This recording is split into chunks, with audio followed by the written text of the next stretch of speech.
Welcome to the Politics and Media programme. Bulgaria and Romania are due to enter the European Union's free movement of labour scheme next year.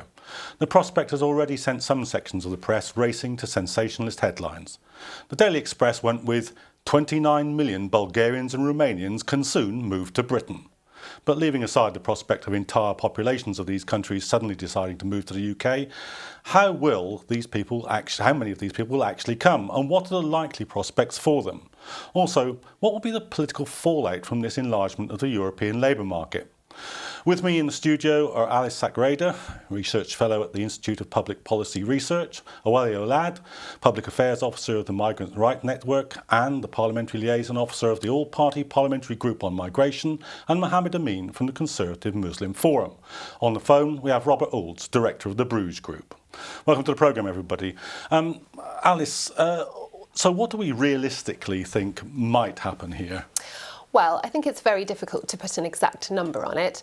The Migration Advisory Committee, which advises the government on issues related to migration, has said that it could be in the hundreds, it could be in the thousands, we just don't know.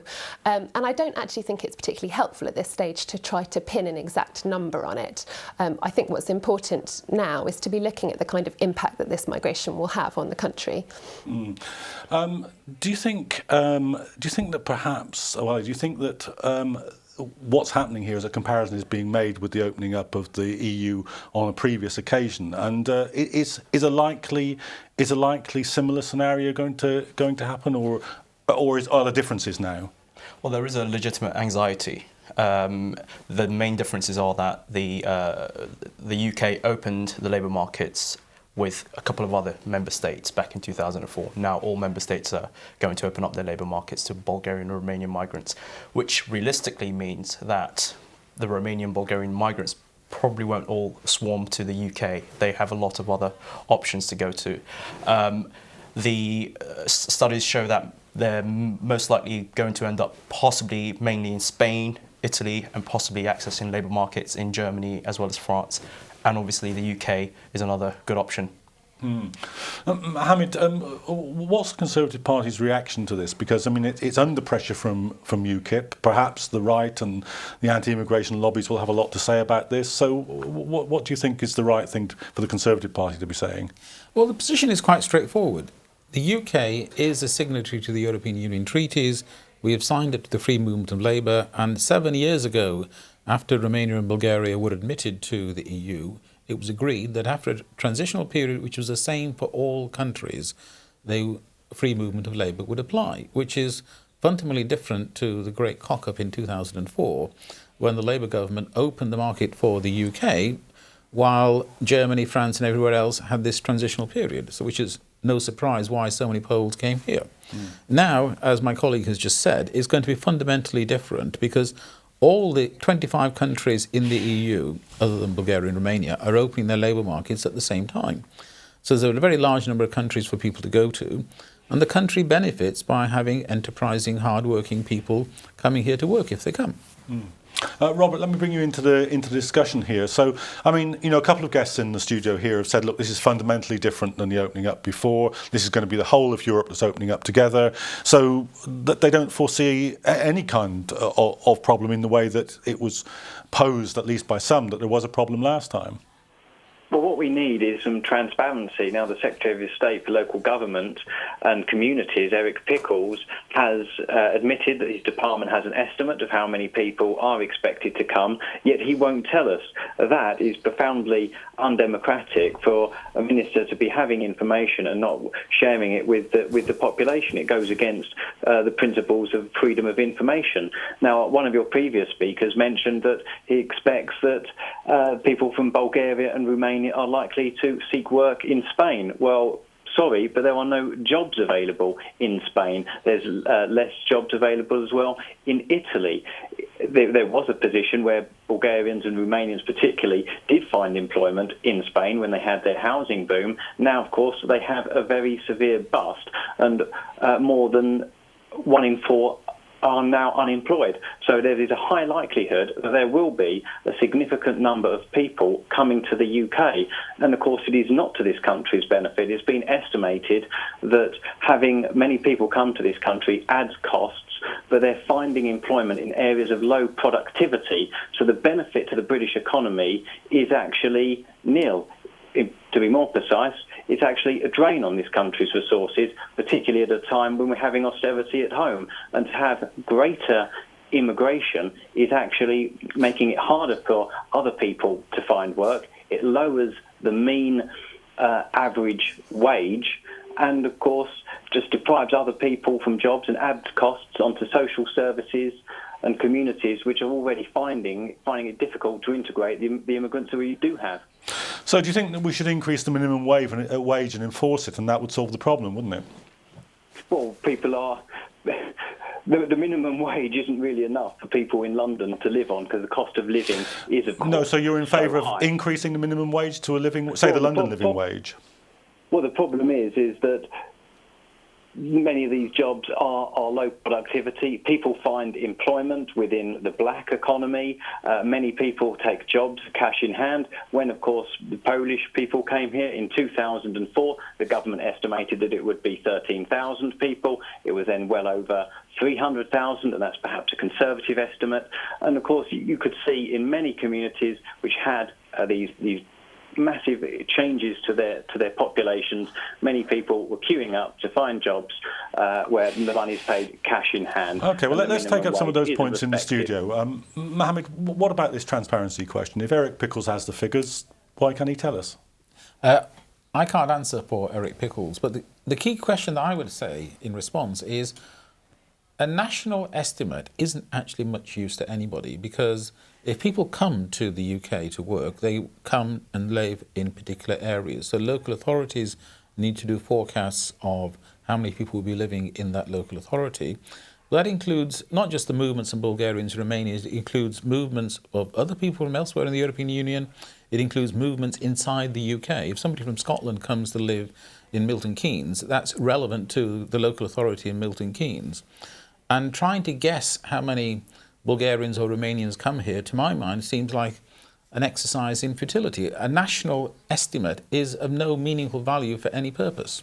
Well, what about this argument? I mean, Robert's put one argument that this is actually a drain on the economy, and we hear this, kind of regularly from sections of the right. But there are other equally actually right-wing sources, like The Economist magazine, that's always been in favour of an open labour market on the basis that it adds value to the economy. Where do you stand on this debate? I mean, can I just pick up on the point around transparency? Eric Pickles said that I don't think he said he had the numbers. He said that he didn't want to put out anecdotal evidence, which will end up scaremongering people, which is the right thing to do. And I think there is a case for the government to actually go out there and do a serious study into what levels can end up coming to the country once the transitional restrictions are lifted at the end of this year.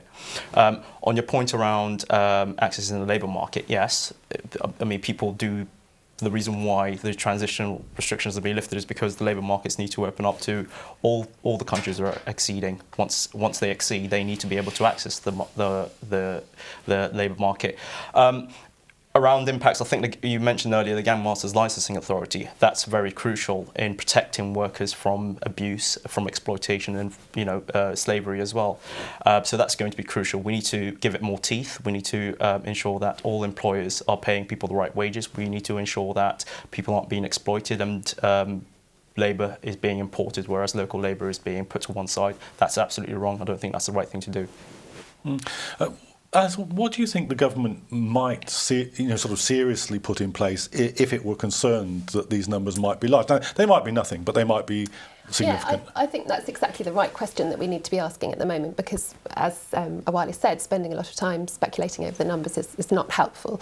So trying to think about what we need to do. People have, quite understandably, concerns about low-skilled work and people coming in to undercut wages. And so, as you said, enforcing the minimum wage and advocating for the living wage is extremely important. I think people also have, understandably, concerns around housing. But I think it's important to be clear here that these migrants coming to the country aren't causing these housing problems. They exist already, and our housing supply is is grossly inadequate, and so we need to be building more homes, and we also, as Mohammed was saying, need to have more localised approaches. So local councils need to have more control over the way that they, for example, have housing benefit, that sort of thing. So it's really important that we look at the impact of what these numbers are going to mean to the country, rather than spending a lot of time worrying about them. I think it's also worth saying that on unemployment, Eastern Europeans account for about half of unemployment benefits as compared to British people. So as the caller on the phone was saying, I don't think there is as much of a problem. What do you mean? Their take-up of unemployment benefit their take-up of unemployment is half as much as British people. So there's a lot of scaremongering, a lot of worrying about this. In fact, people coming from Eastern Europe bring huge amounts to the UK economy, and that's important to consider. If I can comment on this, there is a genuine, legitimate issue about rates of migration, how rapidly the population in an area changes, people absorbing that, getting used to it, etc. But the idea that if people from overseas come to the UK and, quote, take our jobs, that somehow that means that English people can't get jobs, is complete economic nonsense. The economists have a name for it. They call it the lump of work fallacy, as if there's a lump of work on the table, and if Alice takes some work, somehow there's less work for me. Economies don't work that way. If people come to the UK and take a job where an employer is willing to employ them, that is good for the economy, full stop. Well, let me bring Robert in on that, because I mean, Robert, that's a direct challenge to the kind of picture of the economy that you've given us. What Mohammed's saying is, look, it's a little bit more sophisticated than that. It's not a zero-sum game. Actually, if people come in and they add to the economy, that it's a rising tide that lifts all ships. What's wrong with that analysis? Well, it's not, because the jobs are low productivity, and the cost of having someone in the country isn't actually met by the work that they're contributing to, and when they are low productivity jobs. And it was the case that British people did find employment, or in many of the sectors where, of course, now businesses choose to employ someone from Eastern Europe, because, well, let's be frank about it, people that have come 1,000 miles to find work are usually highly motivated people. They will work hard.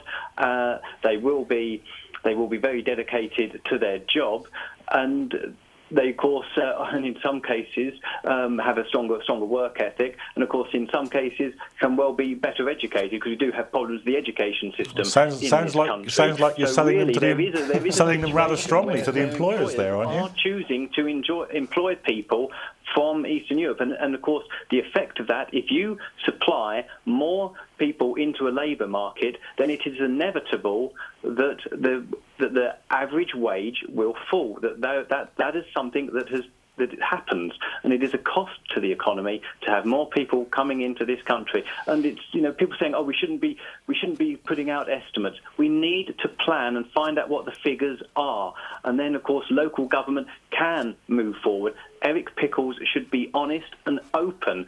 There should be transparency within government, and they should say, if they think the number is small, then of course then local authorities can relax. But of course, what we've seen in recent years is a situation where many people have come to this country since the EU was opened up in 2004, and many people came, and then local authorities now I was a lead member for education and children's services, and in a London borough, and it was increasingly difficult to plan school places because it was totally unexpected, the sheer population rise.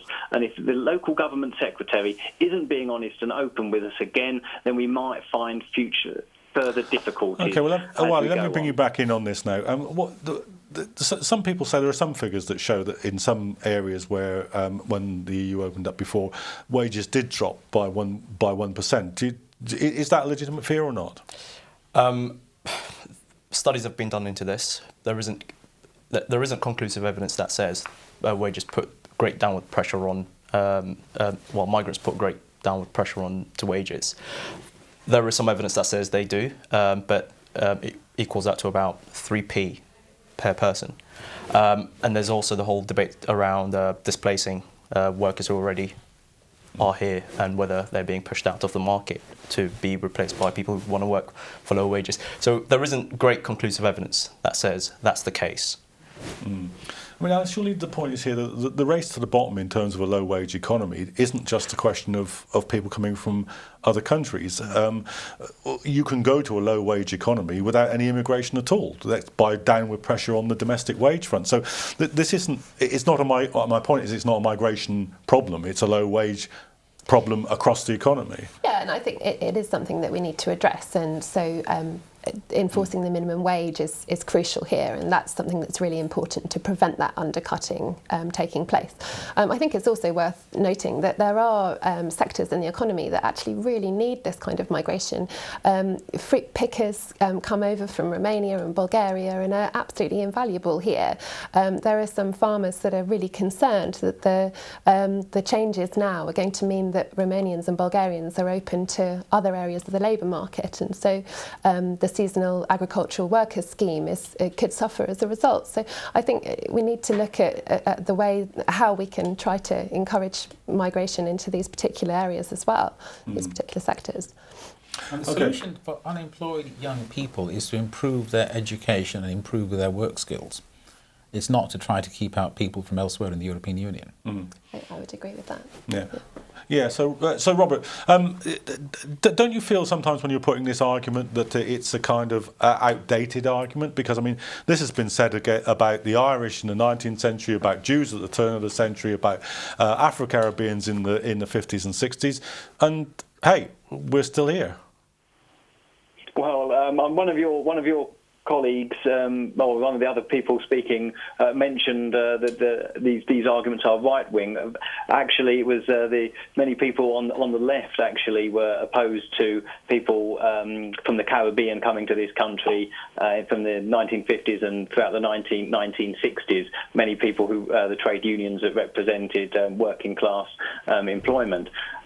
But of course, the thing is, it is not wrong to be worried about immigration in this day and age. Many people are. It is a legitimate issue for discussion, and it is a fundamental right for any country to determine its borders and who enters. As a result of being in the European Union, we don't actually have control over our own immigration policy because people can come here from across the EU. Now, it should be far more sensible that if there is indeed a gap of people in the economy picking fruit, then or dealing with the cabbages in the fields or whatever area we want to find employment in, if we want extra plumbers or whatever the field may be, that we can issue work permits and decide. But at the moment, we have a free-for-all, which, of course, creates a great deal of uncertainty. We're not sure what exactly is happening. The government is not being honest and open with us.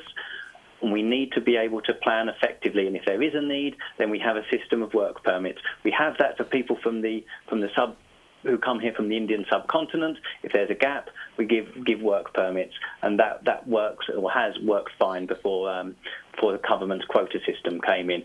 So really, there is a system that can work, but having the open, free borders is totally unacceptable. And I may need to remind you as well that, of course, it is an aspect of European Union law that even if someone comes here and they are a criminal and they were to commit crimes in this country, they can't then be deported to that country.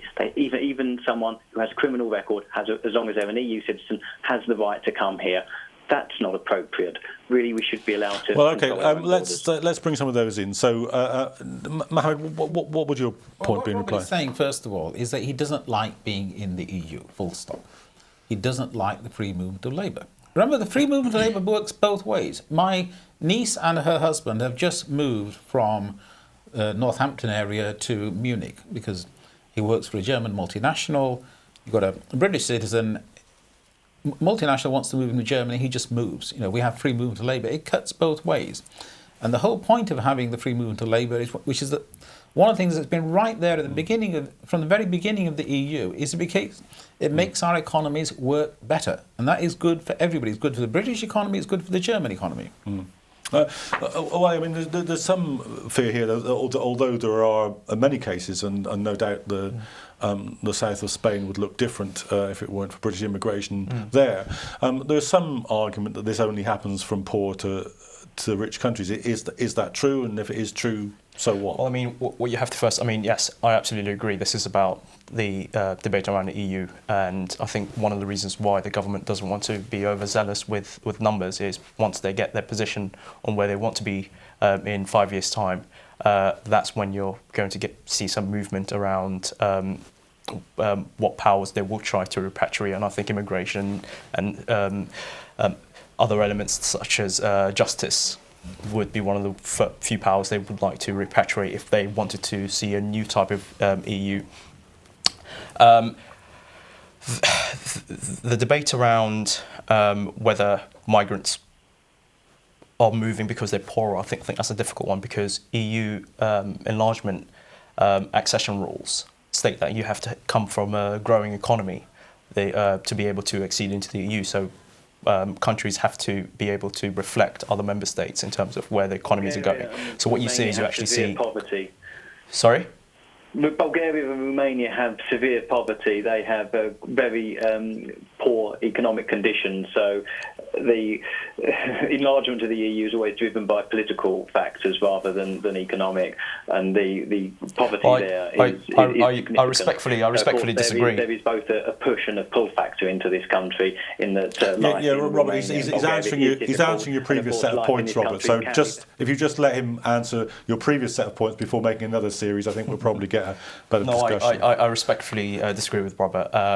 One of the main rules in acceding to the EU is you have to be able to show that your economy is growing and can grow to the level where you can actually adequately trade with other member states. There's no point just having extremely poor countries being dragged across quite tough EU rules and not being able to contribute as well as receive different budgets and make sure that you actually sustain growth to some extent, which is why I think some people need to be able to disperse across Europe, and remittances play a great part in ensuring that economies grow properly. So Alex, it's important. Isn't there a different point to be made actually about the sort of disarticulation of the EU, and that is that acceding economies, if they may be growing, but if they aren't growing fast enough, then in a time of austerity, you begin to get the sort of problem that you have in Greece and Spain about the economic capacity of the EU to hold together.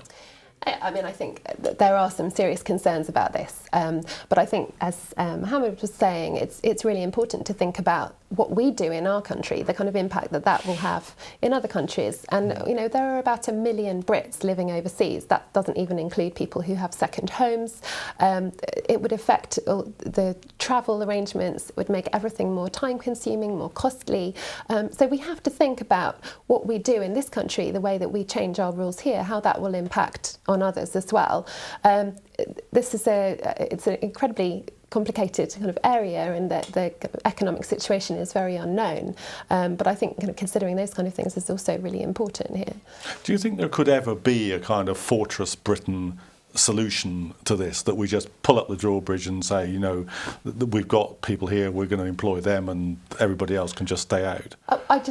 I don't see how that would work for our economy. All the evidence goes to show that our economy works better by having free movement and of labour.